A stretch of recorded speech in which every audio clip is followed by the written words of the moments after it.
అస్సాం పర్యటన రద్దు చేసుకొని కారణాలు ఏవైనా ముఖ్యమంత్రి ప్రోగ్రామ్స్ క్యాన్సిల్ కావడం అనేది ఒక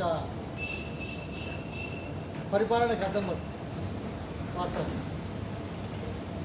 ముఖ్యమంత్రి లాంటి వాళ్ళ పర్యటనలే చాలా దీర్ఘంగా ఆలోచించి ఆ టైమింగ్ కానీ లేకపోతే అవసరాలు కానీ ప్రాంతాలు కానీ గతంలో ఇచ్చిన వాగ్దానాలు కానీ ఆ బేసిస్ మీద సాధారణంగా అటువంటిది గతంలో 2-3 సార్లు పోస్ట్పోన్ చేశారు. తీరా సమయానికి ఇవాళ రాను అన్నట్టుగా మాట్లాడారు. సరే చివరిగా ఈరోజు వచ్చాడు. దురదృష్టం ఏంటంటే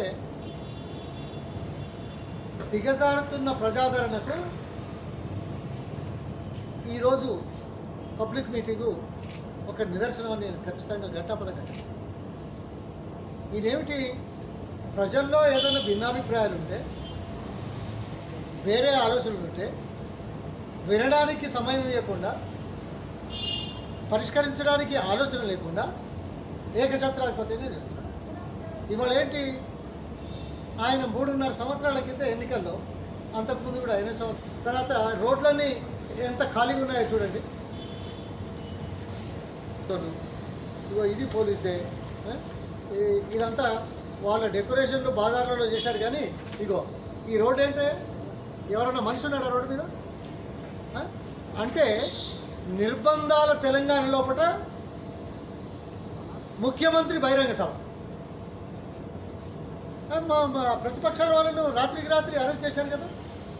లేకుండా పరిపాలన చేసే ఏకైక ముఖ్యమంత్రి ఈ దేశంలో ఈయనే ఉన్నాడు.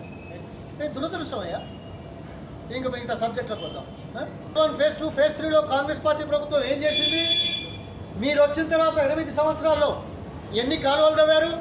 ఏదైనా కొత్త రిజర్వాయర్ కట్టారా దేవాదుల్లో? లేదే.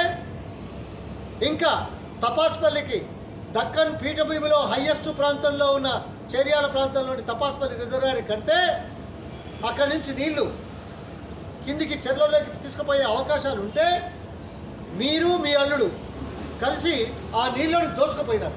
ప్రాజెక్టులో లేని నీళ్ళను చేస్తారు.